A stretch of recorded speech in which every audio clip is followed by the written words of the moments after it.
Welcome to the Uncivil Mentality Podcast. I'm Erik Vidal. And I'm Riley Kilbride. Let's go. Let's go. So today's episode, we have Mr. Ryan Conley. Mr. Ryan, introduce yourself. So my name is Ryan Conley. I'm one of the owners of Carna Bunker Gear. I've been a firefighter for about 9 years now. And I'm currently also getting my master's degree in exercise physiology. I was a competitive powerlifter for well over a decade and have been in the health and fitness world for quite a while as well. So I've basically blended my two passions of health and fitness and firefighting together and tried to make something that helps give back to our community and our brothers and sisters. Awesome. That absolutely nails it on the head, brother. So talk us from like day one genesis of this idea. What brought you to the idea? What made you want to make it happen? Because I'll say it. I've got a pair of Carna turnout pants and coat, and I've worked at it twice before my appendix started to get inflamed, but I'm not saying that's what did it. But it's bad correlation right there. yeah, no, but the gear it's so similar to our actual firefighting gear. I was really surprised at how lifelike it was. So yeah, just take us back to the genesis of the idea. For sure. And yeah, Reilly is one of our first individual buyers to purchase the gear. So his feedback in it has been awesome. And I guess essentially what the gear is it's training gear that's meant to be used for any kind of firegrounds training that's not IDLH atmosphere stuff. So when we don't need thermal protection, we wear this. And the gear is meant to mimic the weight sensation, the thermal retention sensation, and the general feel of our bunker gear so that guys can get used to moving in it, training in it, exercising in it, whatever it is, whatever they want to do, to where you're also reducing any kind of thermal absorptions from carcinogens that may be in the gear from whether that's from the factory or whether that's from just from exposures from being used in emergency scenes. And then secondarily, it'll actually improve the frontline life of the gear, of our frontline gear, by just reducing wear and tear on it, reduce washing, etc. So kind of the genesis to this was the business is composed of three people. It's myself, one of my best friends that I grew up with, Zach Parker. He's a firefighter in Scottsdale, Arizona. And one of my other really good friends, Garrett Stone, he's ex-military, and he also owns clothing design stuff and does all of our social media and things like that. So between all of us, me and Zach one day were driving home from the gym in typical meathead fashion, just, tired as hell and talking shit to each other and thinking about stuff out loud. And a couple of our really good friends from the department, such as like guys just like you, that would train in gear every single shift and just send it and do what they needed to do to improve themselves and to get better. And we were thinking about that, and I was like, I wish that there was a way that we could do this that had no risk, because to me, guys shouldn't be thinking of, is this going to be detrimental to my future by trying to go the extra mile and trying to better themselves and to be the best firefighter that they can be. So we wanted to try and set out to make something that could, fill that vacuum and create the same sensations as our frontline gear and give guys the benefit of going the extra mile, doing the training, making you feel like you're one with the gear while not having any of the risks. So that's kind of where it started from. And then from there out, I was just like, you know what, this is such a good idea to me. This means something, that I'm going to stick through this no matter what. And that idea started in the end of 2022, I want to say, towards like November, December area. We submitted a patent for it. I sent a set of gear. I bought a set of gear from eBay, old gear. I think it was Janesville, and sent it to a lady in North Florida who does like military garb and camping and kind of heavy duty stuff like that. She cut it down and then repatterned basically another model of that using the materials that we wanted to use. And that was the start of it, man. That was our first prototype. She sent it to me and I've tried it on and I was like, holy shit, like this will work, man. This will work. This dog will hunt. And we just went from there. Yeah, man. So the gear itself, what kind of what is it made out of? Tell people a little bit more about the actual textiles. So the textiles of the gear are the exterior layer is heavy duck cotton. So it's kind of like a canvas material. And that's been used on a lot of military garb stuff, and sailors used to use it for sailing back in the day. So within that, it's kind of like heavy, it's very tightly woven together. So it has a lot of like natural abrasive resistance tendencies, and it also has natural water repellence tendencies.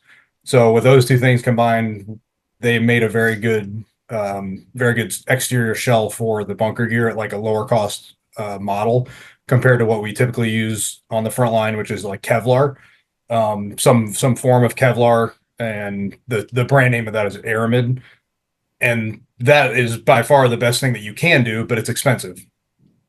And is it really necessary to be wearing all the time? So the duck cotton is definitely like a replaceable alternative for like what we're using it for. Mhm. It's a natural fiber, obviously, and then beneath that we have two layers of polyester sandwiched around another layer of heavy, essentially like weighted moving blankets, which is polyester and cotton woven together. So that's where we get like the bulk and the thermal retention of it. Mhm. And that was kind of, I was just trying to think of how we could mimic the weight and feel. So compared to our frontline gear, traditionally the exterior shell is very heavy. That's where you're getting most of the weight from. If you were to separate the liner and the exterior, the inner liner is made to be breathable. It's made to be very lightweight. So with us having the duck cotton, it's a little bit lighter than Kevlar. So I had to do something that would bring out the bulk and the weight in it. So we used that, and it worked so well. And I kind of think in some ways we might have overshot it with the heat. So It was pretty warm. I will say that it was very yeah, similar to on a fire scene or training in the other gear that I have. That's the real shock that I had was how how similar it similar it is, was. It dude. really it's really uncomfortable. If Yeah, that is the point here. That's kind of the goal is to get uncomfortable and I think you nailed it. yeah. We it's definitely hot, dude. I did at FDIC. I did the stair climb in it for the 9/11 stair climb, and I was zapped. It was very hot. So, anyways, I think it's awesome for what we're doing. I am going to continue to tweak around with the thickness of the moving blanket. So we're going to get a THL test here done soon for thermal heat loss to see just how much heat is being trapped, so that we can kind of perfect it as much as we can. I want to dial it in as optimal as possible.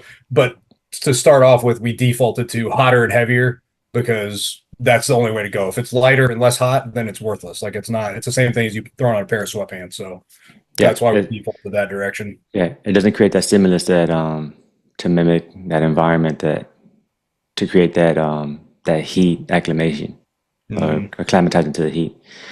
Correct me if I'm wrong regarding the R structure gear and the internal liner. Yeah. Isn't that like a water repellent? Isn't that Yeah. where the PFAS is contained in our actual structural gear? So there's actually there's exterior shell coating of the PFAS, and there is coating in the moisture barrier liner. So Great. That's great to hear. it's in both. It's in both. Right. They're still doing, we'll dive into that a little bit. They're still doing studies. So number one, um I don't like PFAS for have you guys seen the movie Dark Waters yet? No, No. sir. So when you get a chance, watch that. I tell everybody to watch it. It's with Mark Ruffalo, and it essentially it's the documentary on Teflon and DuPont and the lawyer that basically took them to court for 20 years. So PFAS in and of itself was a great idea. It's fluorinated compounds put together. It's the only chemical that was ever created that can repel oil. So if you want those abilities in any kind of performance, that's what you're going to use. And for the past 70 years, all kinds of industries defaulted to that because it was kind of the standard. So if you wanted water repellency, they would go to PFAS. If you wanted oil repellency, you would go to PFAS because it was the only thing that would do it. Now, other things will repel water, that are not PFAS, but nothing else will repel oil. So with that being said, PFAS is absolutely a carcinogen. It's questionable, or they're studying exactly how we're being exposed to it as firefighters, as humans. The number one route for sure for humankind in general is ingestion. So it's in our drinking water, it's in the groundwater, it's in fast food labels, it's in or fast food wrappers. So it's in a lot of things like ubiquitously throughout our environment now, and it is basically everywhere throughout the environment. So I have a water filter on my house, like charcoal filter, all these kind of things, because I'm trying to do, my can to my part to reduce those kinds of exposures. Now they're looking at the exposure from a dermal level. I've heard of some studies that are saying that the actual molecule is too large to pass through the skin, through the dermal layer. But I'm also aware of the foam studies, the AFFF. 1% of the foam that was topically exposed to the topical exposure, if you got a bit of foam on you, you would have 1% of that total pass through the skin.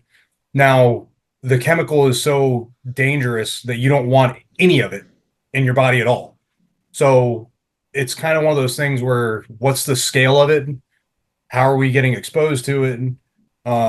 And what are we going to go about? What are we going to do to prevent those things? So from frontline gear perspective, it has a purpose because it's repelling any kind of hydrocarbon, hydrofuel. So if you get diesel on you from a vehicle electrocution or a car fire, or tar fell on you from a burning industrial fire or something like that, it repels that very efficiently. And there is nothing else that's ever going to replace that. So if we move to PFAS-free gear, we have to know the limitations of that. And Dr. Orman from NC State has a great paper that's basically goes through that in depth of what the limitations of PFAS-free gear are and what that would look like as far as kind of awareness level of like firefighters on what you can and can't do with the gear now.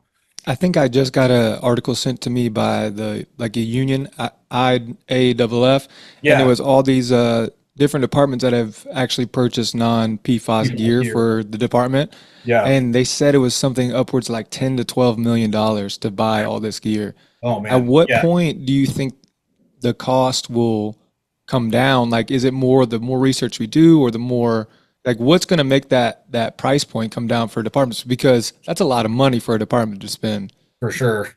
Honestly, it's the technology behind it, right? They're paying for the technology and I don't know if safety. I don't know if it's new technology. I think from my inquiries with companies that make the moisture barrier liners and make bunker gear, they stated to me that basically the replacement is usually like a kind of a silicone. So it's almost like a rubberized thing. I know some departments down in the South Florida area that I've spoken with their guys.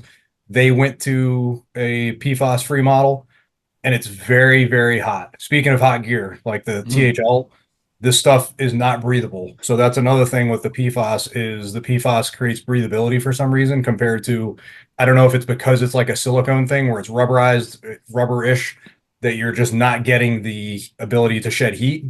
But I'm not sure if it's new technology or if it's just the cost of that actual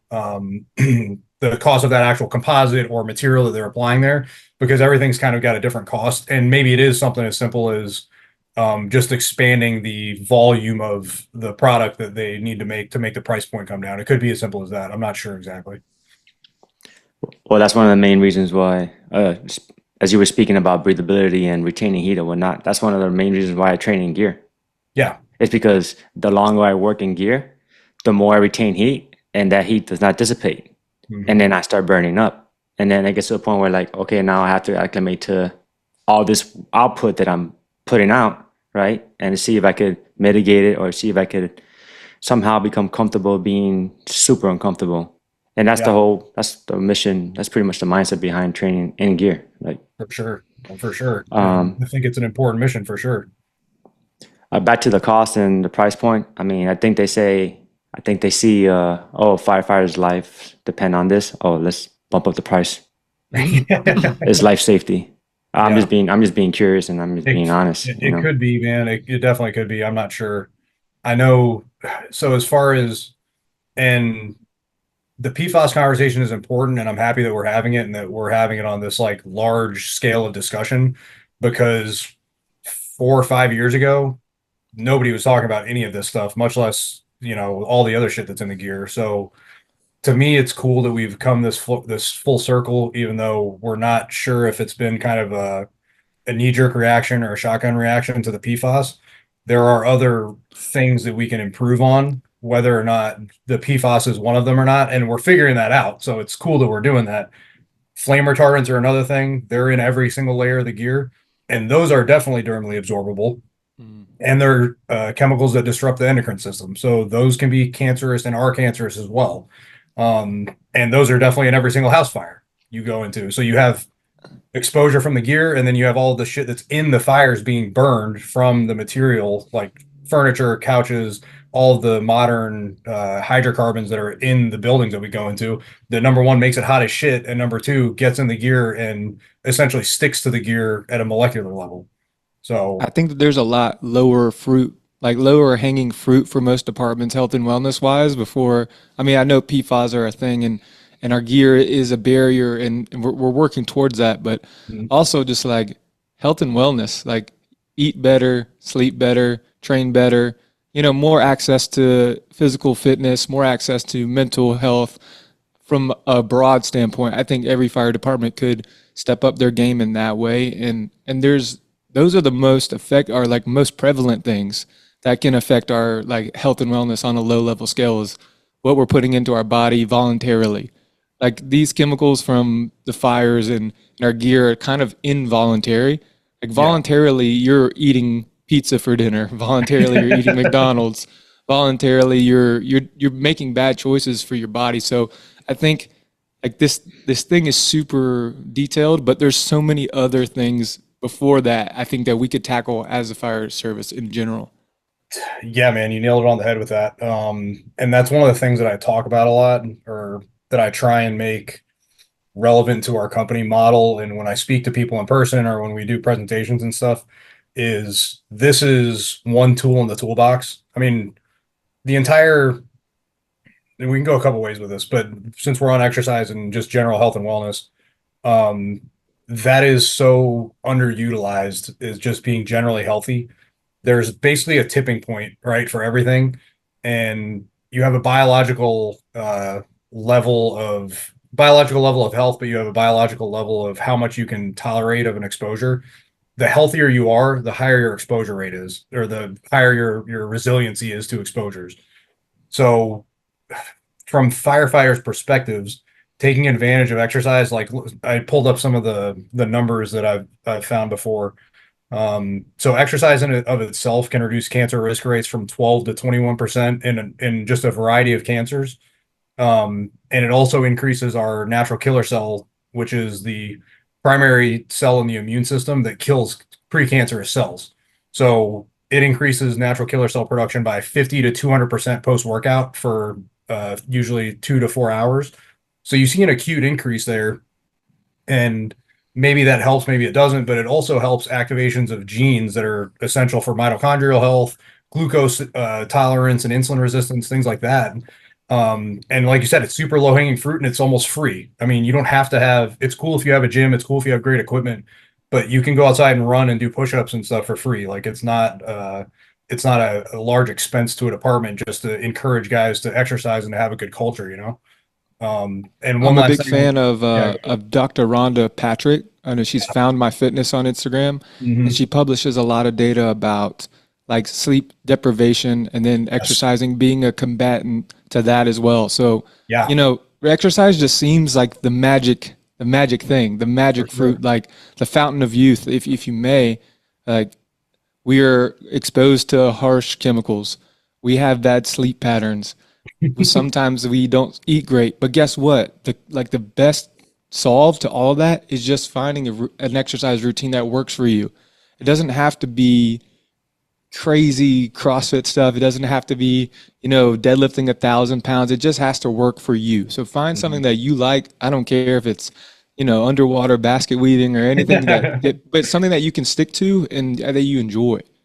Underwater basket weaving. I don't know if I could do that one. I'm Well, not it's kind of like what the Navy SEALs do. They tie those knots underwater, man. I've always seen them do that. That's funny as hell, man. Yeah, Dr. Patrick, she's awesome. I like a lot of her stuff, and she's actually educated herself more on resistance training lately and like the benefits of muscle mass and protein. So she wasn't on that train before, but she was big on aerobic exercise and sauna stuff, which is great. But I've definitely noticed she's expanded her horizons a little bit, which is good to see. Um, the sleep deficit is something that guys we kind of know, like, it's not good for you. There's more information coming out that, shift work's a carcinogen in and of itself with disruption of the circadian rhythm, all those, fun topics. But like you said, with the exercise, just doing some kind of high intensity workout or workout during the day, that will actually help regulate blood glucose and insulin when you have a shitty night of sleep. So again, that's a free tool that anybody can use, whether you're a firefighter or not, if you know that you're going to have a bad night of sleep coming up. And if you're on shift, you might as well just prepare like you're going to have a bad night of sleep. Yeah. So Correct. Yep. it's definitely good. And with the sleep stuff, just to touch on some numbers there, quickly, the natural killer cells reduce in function and efficiency by 72% when you sleep 4 hours or less. That is huge, huge. Yeah. So we're getting shit on from both angles, where we're getting higher amounts of exposures than general populations, and we're not recovering and sleeping to be able to use our body's natural defense system against these kind of things. So exercise is really the only thing that you can do in between, along with healthy nutrition and taking your sleep off shift seriously. And I hammer that into guys, is like, you don't need to be going out and partying all night. I mean, obviously we're all going to go out and have fun every once in a while, but being a consistent lifestyle where the only day you're not drunk is at the station is probably not conducive to long-term health as a firefighter. You're dancing with fire there for sure.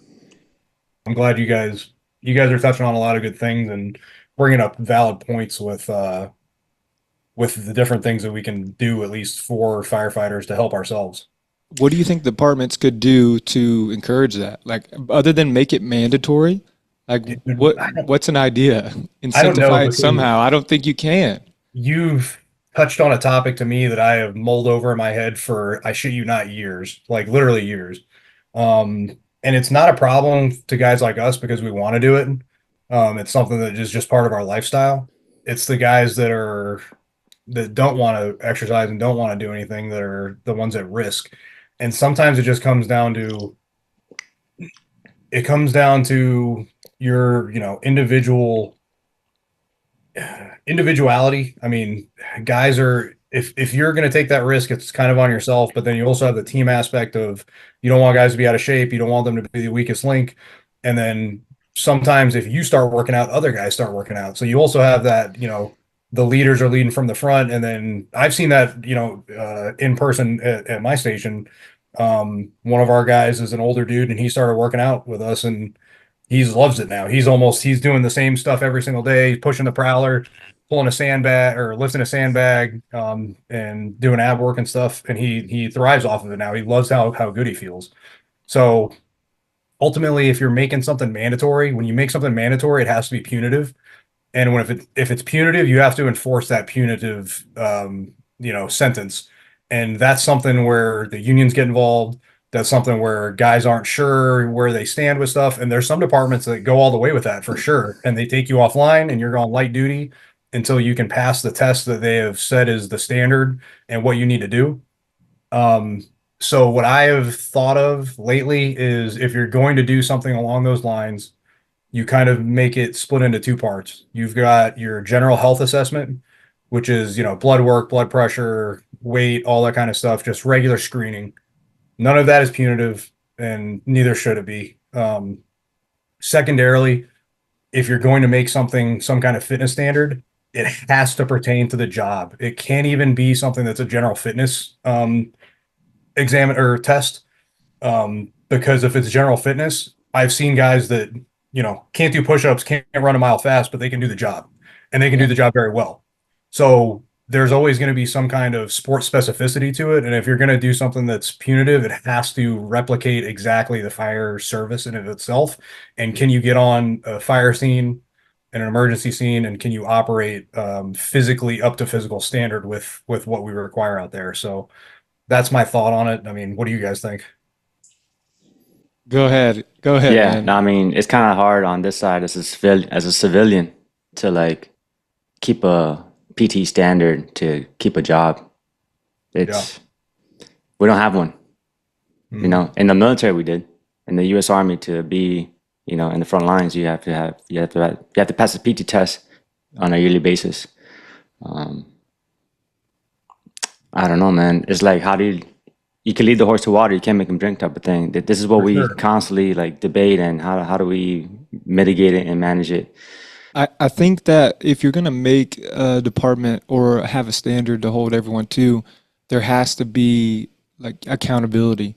And I think that if you hold the whole department accountable, you have people that fail, then it puts the department in a tough spot too, because then let's say they don't hit the standard, who are they going to take off the floor? Can they take people off the floor? For Are they sure. in dire need of bodies on the floor that they can't hold the standard, and Mhm. now they're in limbo of, well, if we held these guys accountable, then three-fourths of these guys would be off the floor. Like that, they're it's tough, you know. They're in a tough. I can see it from the department's point of view as well, but it's like you don't get better by lowering the standard. For sure. You For sure. don't make the quality of work that we're doing better by lowering the standard. Yeah, and this was a topic that I had touched on with one of my older lieutenants, and he was like, "Well, think of it this way." He's like, "When I got hired, there was no CPAT, there was no NTN test, there was none of these standards, and now you're retroactively applying something that I never was tested on to begin with to them, their culture and their input at the time into the fire service." And he wasn't arguing about being in shape. He was just saying, think of it like this, because we came into it, you had to have at least some kind of physical standard. They didn't. They just passed the academy. There was no other like studies done for anaerobic levels of fitness, aerobic, blah blah blah, whatever. So I think that it's something that we should continue to look at. I support it because everybody knows that you don't. There's guys that are on, God, how do I say this? There's people that are online that you work with that people don't want to work with sometimes because you know that they're the weakest link. And if your ass is on the line, it could be a problem. And that could be due to physical fitness standards, or it could just be them in general. They're like, you don't trust them. You don't, it has nothing to do with their physicality. So it's kind of it's a big ball of yarn to untangle, but I think that we could definitely do something since there are already tests out there like the NTN, like the Combat Challenge. So things like that you can kind of just take and be like, all right, there's already validated scientific studies behind this. We can implement this. The fire sled, where I'm good friends with Rick. He's an old retired battalion chief from Orange County Fire Department in Florida. Um, they have something basically called the fire sled, which is a fitness assessment tool that's basically all in, I think it's one or two things, and it's a huge Jacob's ladder, but it replicates like an actual ladder that you would climb on the fire grounds. So there's things like that that do have validation behind it, and a department can use those, and you can definitely keep a minimum standard. Now, whether that's a minimum standard that you're pulling from the Wellness Fitness Initiative from the internet, the IAFF, or whether it's your department's minimum standard, you just have to be able to legally clarify that and to say, if you guys can't pass this, then you're taken offline, and it is what it is. But like you said, is that going to create more problems than solutions? And I don't know. That's probably going to be one of those things that's going to be on every individual department. And that's kind of the same thing as small government. Like the more you invest into your local economy, the more you invest into your local area and your local people, that money stays relevant and that investment stays within, your people. So I think that every individual fire department's going to have to figure that out for themselves and what that even looks like. Yeah. Real quick, back to studies and evidence base and regarding PFAS. I try to do my own due diligence and research, I didn't find any studies directly linking a firefighter's death to PFAS exposure. You want to shed some light on that? You want to And you won't. assist me in like, Yeah, I because don't I'm think ignorant, right? I'm ignorant because I've been training in gear and I've received criticism on my social media platforms, and now I'm like, damn, I want to look into this and see what's going on, what's all this rave about. But I No. haven't found anything directly linking a firefighter's death to PFAS exposure. No, and good for you for, trying to educate yourself on it and look it up, because sometimes problems arise from what do you call it? I'm sorry, there's a term for it, but essentially you're listening to an authority and you're taking their word for it, which sometimes is great because they're good at their job and they know what they're talking about, and sometimes it's not so great because they're not very good at their job and they're trying to sell you something. So with that being said, educating yourself and going out of the way to ask questions and talk to a variety of people is important for stuff like this. You're not going to find anything directly linking firefighter death to PFAS in the literature, in my opinion. I don't think you will. More so of what it is it's a cumulative load of carcinogens over time. I mean, we have obviously pounds of data. Firefighters are dying from cancer at a much higher rate than the general population. One third of the general population gets cancer, where 2/3 of the population of firefighters get cancer. I think Miami-Dade had 60, I'm sorry. Miami-Dade had 34% of their guys online from 2011 to 2014 have cancer or die from cancer. So almost a third of their department. And then Boston line of duty deaths, 67% were from cancer. So we have a ton of anecdotal data. We have a ton of good data showing what the exposures are. PFAS to me is potentially a scapegoat for, I don't want to say that. It's Okay, PFAS well, we'll edit it. No worries, man. no, you're good. You're good. I'm trying to think through this out loud as I do it, because like I already said, PFAS is not good for you. But how are we getting into our bodies, and is it actually contributing to the problem that we're running into, which is cancer rates? So I want to say that the literature so far, it started off as, okay, there's a shit ton of PFAS in the gear. PFAS is a carcinogen. All right, 1 + 1 = 2. This is contributing to firefighter cancer. Okay, everybody's off to the races with this. Let's study it. Let's examine it. And that's exactly what happened.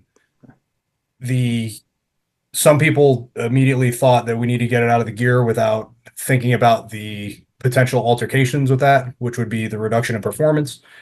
And we had to see exactly how we're being exposed to it and if it's of concern.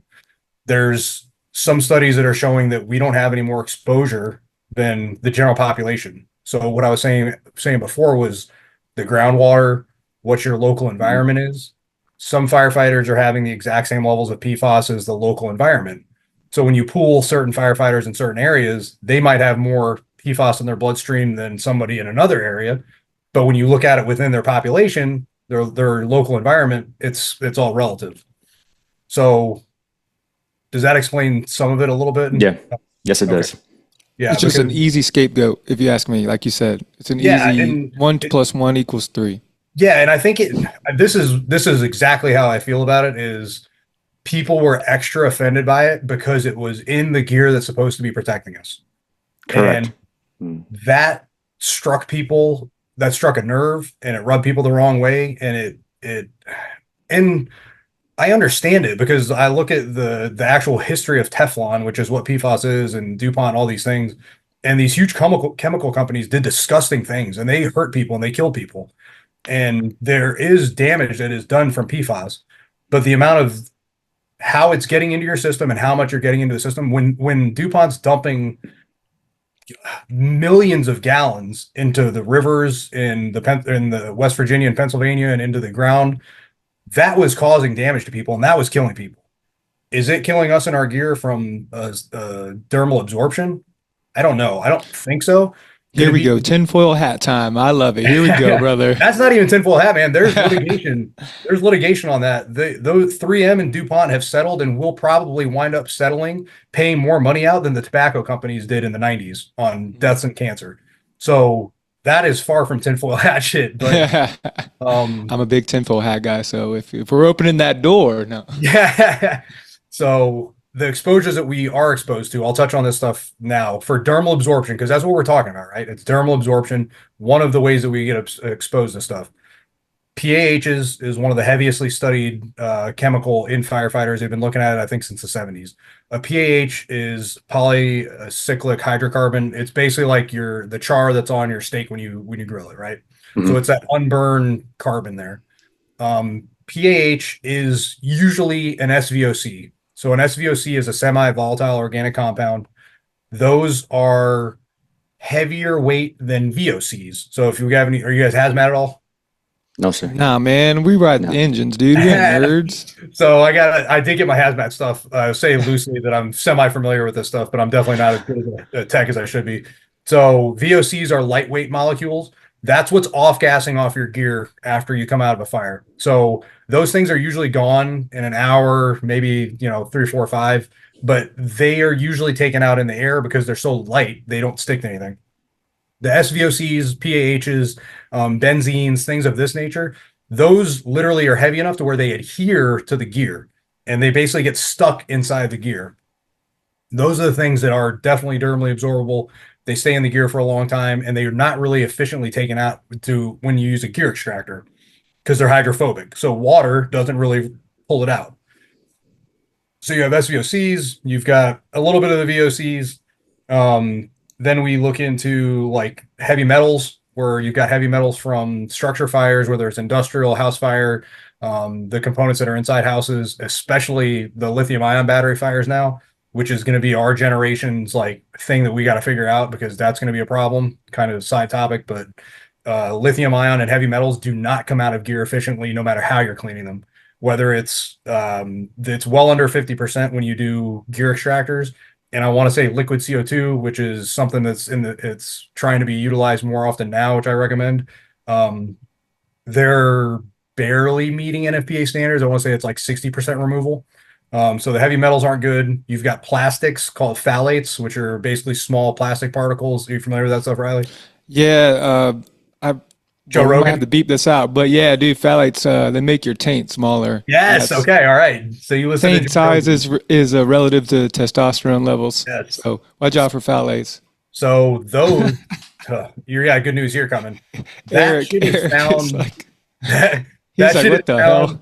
hell? That is found in our gear at higher levels than PAHs. There's more Right. phthalate. There is, I think it was like 3 or 4 fold the highest amount of endocrine disrupting chemicals that were in our gear was from phthalates, and that's in every single layer. It's in our gloves. It's in our hoods. So more fun news. So you've got phthalates. You've got phthalates. The VOCs, SVOCs, heavy metals, flame retardants, which we touched on earlier, and you have the possible PFAS.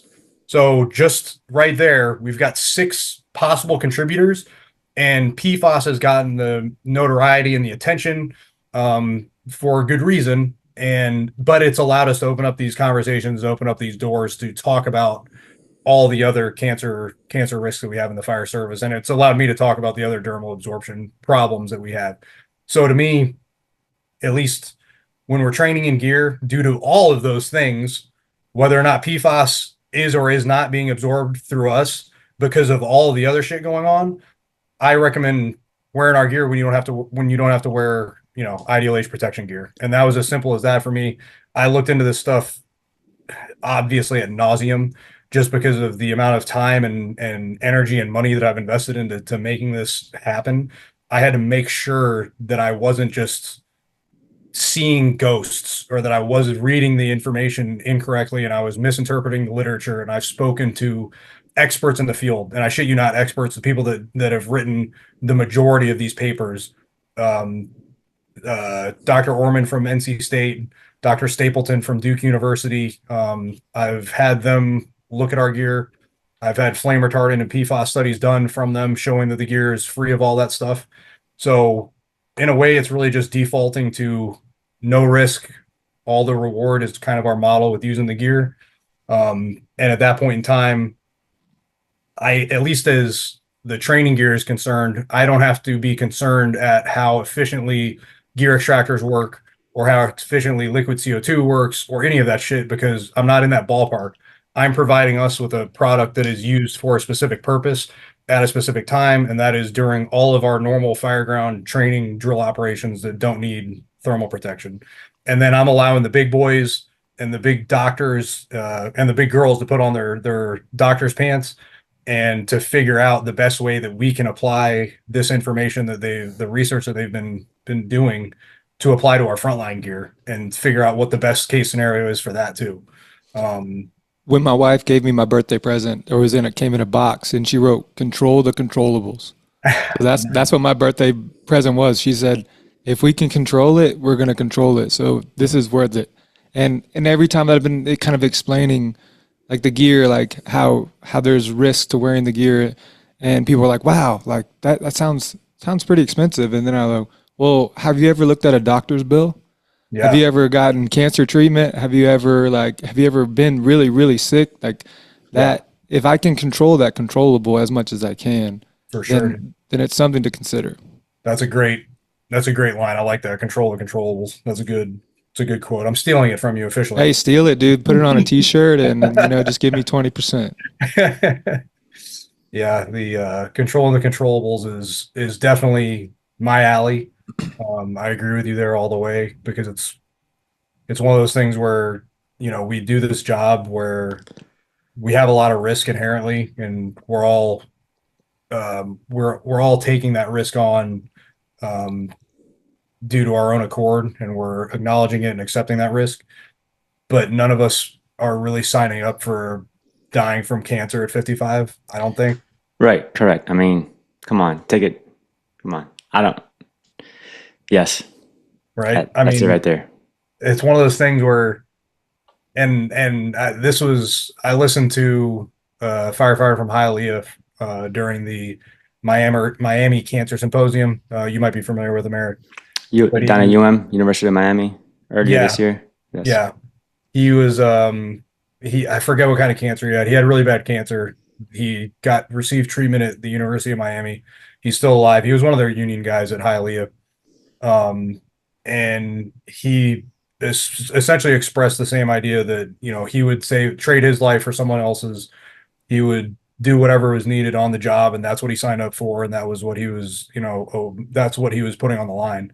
But he didn't put on the line what he was going through. He didn't account for what he was going through now and receiving the treatment and what he was putting his family through and all that kind of stuff. So if we can help prevent that kind of stuff, to me, it's definitely worth it. In order to at least allow guys to have the peace of mind to be like, I didn't hurt myself by trying to go the extra mile. Right. And that's what makes me feel good about doing this stuff. We usually like to end this with like words of encouragement or like a saying or something that keeps you going. A mantra. A mantra. We love mantras here. What's something that kind of a mantra that works for you or for the company, or something that you would encourage people to listen to? God, let's see. We called this on the Size Up Radio. I did a podcast with Pip a few weeks ago, and it was essentially just there's always room for improvement. And that's something that we said during that podcast. That's what he actually named that one. And I believe in that. There's always room for improvement, no matter what we're doing. There's room for improvement in the fire service. There's room for improvement in training. There's room for improvement in cancer risk reduction. And there's room for improvement in my podcasting skills. So I think we can just call it room for improvement. And I think it's something that guys that have progressive and hardworking mindsets can agree with. That there's always something that they can do better, and trying to find the weaknesses and the chinks in the armor and trying to reinforce them, man, make them better. Well, Ryan, man, thank you for coming on, man. We appreciate you. We love educating our people. We love learning stuff as well. So just thank you for coming on the podcast. We appreciate you, brother. Absolutely. Ryan, one more thing before we depart. Yeah. Where can people find you? So we have our social media accounts, Carna Bunker Gear. It's on Instagram. We're on Facebook. We also have an email, which I read every 20 minutes, I feel like, carnabunkergear@gmail.com. So if anybody wants to reach out and find more information, we also have a YouTube channel. Right now there's only one video on there, but we'll start to put more stuff on there as we go. So all four of those could work. And a website? Yes, and we have a website. Thank you, Erik. Carnagear.com is what the website is. So, and the name, I saw this was on some of the notes earlier. The name is Carna is from the Roman goddess of health and vitality. So specifically of the inner organs. One of my business partners found that when he was looking it up, and we were like, damn, nailed it. That's exactly what we're looking for. So that's what the background of the name for the company stands for. Nice, Ryan. Well, we appreciate having you, brother. Absolutely, man. Thank you for calling me and letting us chat through this stuff. I hope everything was easily enough to digest, and well, I didn't use too many big words. No, we're just guys that like to ride fire trucks. There we go. Yes, sir. Absolutely, Thank you so much, brother. Thank you. Absolutely. So, to all the viewers and listeners out there, the Uncivil Mentality Podcast, thank you for joining us. On behalf of myself, Erik Vidal, And I'm Reilly. Kilbride. Get after it. Get in your gear. Start f***ing training. It can never be enough.